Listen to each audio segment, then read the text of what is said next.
Hello students, welcome to Bangla defence academy. আমি ঐশ্বর্য বিশ্বাস। আজ আমরা আলোচনা করব বর্তমান ভারতের কে কোন পদে আছেন, অর্থাৎ গুরুত্বপূর্ণ নিয়োগ বা নিউ অ্যাপয়েন্টমেন্ট সম্পর্কে কিন্তু আলোচনা করব।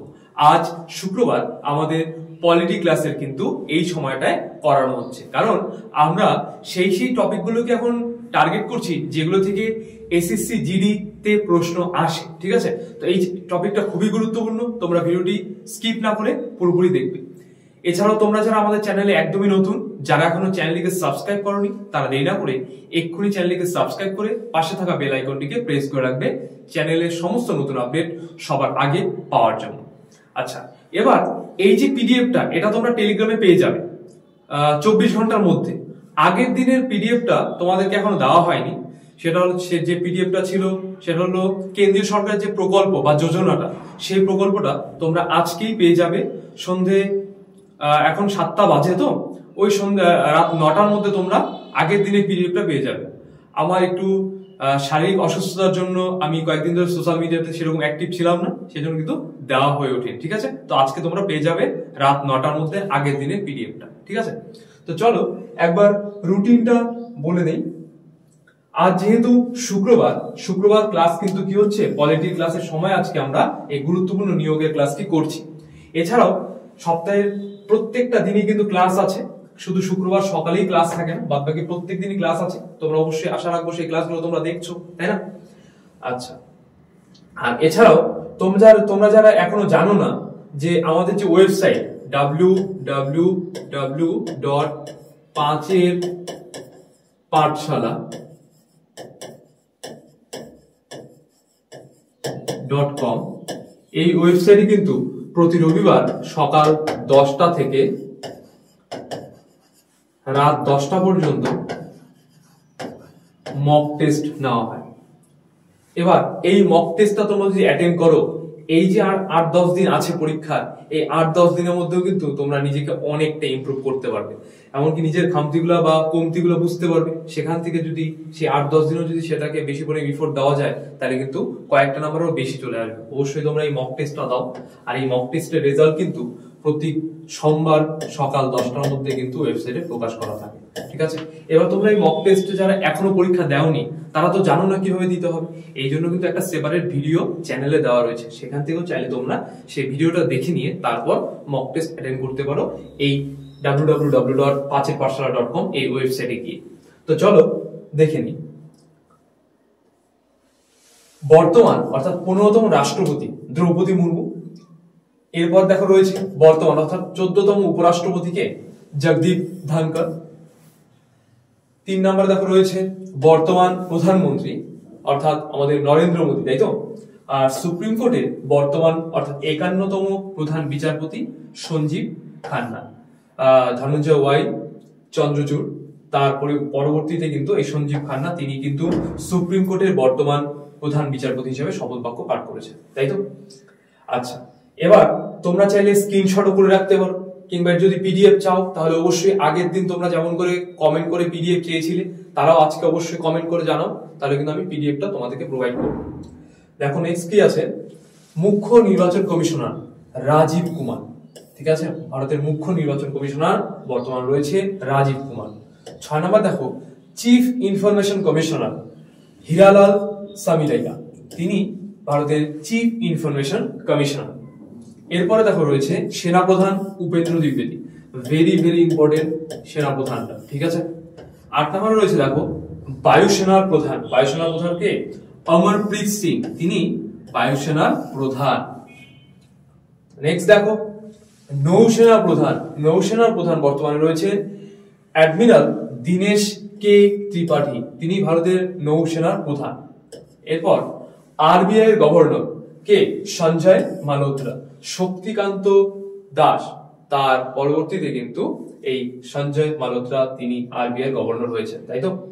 এরপর অ্যাটর্নি জেনারেল আর ভেঙ্কটরমন, তিনি ভারতের বর্তমান অ্যাটর্নি জেনারেল। ঠিক আছে, বিএসএফ এর ডিরেক্টর জেনারেল কে আছে? দলজিৎ সিং চৌধুরী, তিনি তাহলে বিএসএফ এর ডিরেক্টর জেনারেল। এবার প্রশ্নগুলো তাহলে কিভাবে আসে একটা বলে দিই। তাহলে যদি প্রশ্ন আসলো অ্যাটর্নি জেনারেল, বর্তমান ভারতের অ্যাটর্নি জেনারেল অফ ইন্ডিয়া, বা বর্তমানে অ্যাটর্নি জেনারেল কে আছে, ভারতের অ্যাটর্নি জেনারেল কে আছে।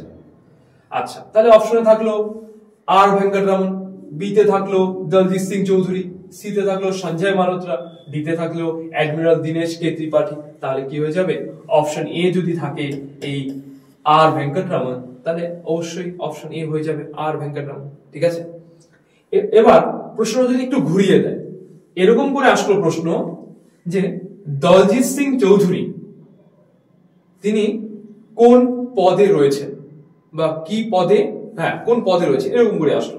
তাহলে অপশনে থাকলো বিএসএফ এর director general, attorney general, CISF এর director general, IB director general, বা ইডি ডিরেক্টর। তাহলে এরকম করে কিন্তু আসতে পারে। তাহলে তখন কি হয়ে যাবে, দলজিৎ সিং চৌধুরী তিনি কিন্তু বিএসএফ এর ডিরেক্টর জেনারেল, তাই তো। আচ্ছা, প্রশ্নগুলো এভাবে ঘুরিয়েও দিতে পারে। দেখো আইবি ডিরেক্টর কে আছে, তপন ডেকা। ঠিক আছে, এরপর 14 নম্বরে রয়েছে দেখো সিবিআই এর ডিরেক্টর, সিবিআই এর কিন্তু ডিরেক্টর রয়েছেন প্রবীণ সুদ। 15 নম্বরে সিআরপিএফ এর ডিরেক্টর, সিআরপিএফ এর ডিরেক্টর রয়েছেন জ্ঞানেন্দ্র প্রতাপ সিং, তিনি তাহলে সিআরপিএফ এর ডিরেক্টর। ইডি এনফোর্সমেন্ট ডিরেক্টরেট এর ডিরেক্টর কে আছে, রাহুল নবীন, তিনি তাহলে ইডির ডিরেক্টর। দেখো নেক্সট প্রশ্ন, ডিআরডিও ডিফেন্স রিসার্চ ডেভেলপমেন্ট অর্গানাইজেশনের চেয়ারম্যান সমীর ভি কামাত, ঠিক আছে, তিনি তাহলে ডিআরডিওর চেয়ারম্যান। এরপর রয়েছে দেখো NABARD, national agriculture bank of rural development, এটা কি আছে chairman, Shaji KV. ISRO Indian space research অর্গানাইজেশনের চেয়ারম্যান কে আছে, এস সোমনাথ। 20 নম্বর রয়েছে এসবিআই এর চেয়ারম্যান চাল্লা শ্রীনিবাসুল শেট্টি, চাল্লা শ্রীনিবাসুল শেট্টি, তিনি এসবিআই এর বর্তমান চেয়ারম্যান। এরপরে দেখো রয়েছে ইউপিএসসি ইউনিয়ন পাবলিক সার্ভিস কমিশনের চেয়ারম্যান প্রীতি সুদন। 22 নম্বরে রয়েছে এসএসসি এর চেয়ারম্যান, এসএসসি এর চেয়ারম্যান রয়েছেন সিএস গোপাল কৃষ্ণন। ঠিক আছে, এরপর দেখো এলআইসি এর বর্তমান চেয়ারম্যান, এলআইসি এর বর্তমান চেয়ারম্যান সিদ্ধার্থ মোহান্তি। 24 নম্বরে জাতীয় মহিলা কমিশনের চেয়ারম্যান রয়েছেন রেখা শর্মা। ঠিক আছে, জাতীয় মহিলা কমিশনের চেয়ারম্যান। এরপর রেভিনিউ সেক্রেটারি, অর্থাৎ ভারতের বর্তমান রেভিনিউ সেক্রেটারি পদে কে রয়েছে, দেখো অরুণীশ চাওলা, তিনি বর্তমান ভারতের রেভিনিউ সেক্রেটারি। 26-এ দেখো রয়েছে ফাইন্যান্স সেক্রেটারি, অর্থাৎ বর্তমান ভারতের ফাইন্যান্স সেক্রেটারি কে, বর্তমান ভারতের ফাইন্যান্স সেক্রেটারি কিন্তু শ্রী তুহিন কে পান্ডে। ঠিক আছে, নেক্সট ডিফেন্স সেক্রেটারি, অর্থাৎ বর্তমান ভারতের ডিফেন্স সেক্রেটারি কে, বর্তমান ভারতের ডিফেন্স সেক্রেটারি শ্রী গিরিধর আর মানে, তিনি বর্তমান ভারতের ডিফেন্স সেক্রেটারি। আচ্ছা, এরপর হোম সেক্রেটারি গোবিন্দ মোহন, তিনি ভারতের বর্তমান হোম সেক্রেটারি। 29 নম্বর দেখো cabinet secretary doctor TV Somanathan, তিনি ক্যাবিনেট সেক্রেটারি পদে কিন্তু বর্তমানে রয়েছেন। এরপর দেখো ভারতীয় অলিম্পিক অ্যাসোসিয়েশনের প্রেসিডেন্ট কে, ভারতীয় যে অলিম্পিক অ্যাসোসিয়েশন আছে তার প্রেসিডেন্ট পদে কে রয়েছেন, এটা অ্যান্সার হয়ে যাবে, বা দেখো দেওয়া রয়েছে পিটি উষা। এমসিকিউ করাতে করাতে না মাঝে মাঝে অ্যান্সার হয়ে যাবে চলে আসে, দেখেছো। দেখো 31 নম্বর কি বলেছে, বিসিসিআই এর প্রেসিডেন্ট কে, রজার বিনি, তিনি কিন্তু বিসিসিআই এর প্রেসিডেন্ট।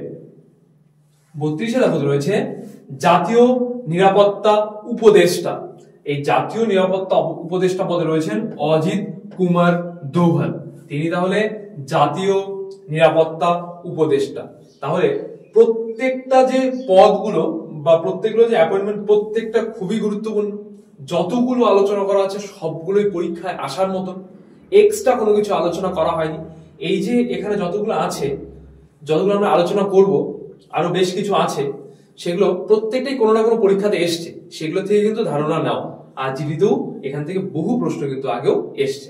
আচ্ছা দেখো বর্তমান ক্যাট কন্ট্রোলার এন্ড অডিটর জেনারেল কে আছে, সি কে সঞ্জয় মূর্তি, 34তম দেখো নীতি আয়োগের সিইও চিফ এক্সিকিউটিভ অফিসার কে আছে? শ্রী BVR সুব্রমণিয়ম, তিনি রয়েছেন নীতি আয়োগের বর্তমান সিইও চিফ এক্সিকিউটিভ অফিসার। দেখো লোকসভার স্পিকার অবশ্যই ওম বিড়লা, তাই তো? এটা তো মনে অবশ্যই সবার মনে আছে। 34 দেখো রয়েছে গৃহমন্ত্রী, গৃহমন্ত্রী রয়েছে অমিত শাহ, ঠিক আছে। নেক্সট দেখো প্রতিরক্ষা মন্ত্রী রয়েছেন রাজনাথ সিং। এরপর অর্থমন্ত্রী রয়েছেন নির্মলা সীতারামন। স্বাস্থ্যমন্ত্রী শ্রী জগৎ প্রকাশ নাড্ডা। আচ্ছা, এই যে স্বাস্থ্যমন্ত্রী এটা কিন্তু অবশ্যই কেন্দ্রে, ঠিক আছে, সবই কিন্তু কেন্দ্রের কথা বলা হয়েছে, এটা কিন্তু কোনো রাজ্য সরকারকে কিন্তু কিছু বলা হয়নি, ঠিক আছে। আচ্ছা, রেলমন্ত্রী রয়েছেন অশ্বিনী বৈষ্ণব, তিনি রেলমন্ত্রী পদে কিন্তু বর্তমানে রয়েছেন। এরপর শিক্ষামন্ত্রী রয়েছেন ধর্মেন্দ্র প্রধান। আর 42 নাম্বার দেখো পররাষ্ট্রমন্ত্রী রয়েছেন সুব্রমণিয়াম জয়শঙ্কর। তো আজকে এই পর্যন্তই, একদম একটা শর্ট একটা ভিডিও।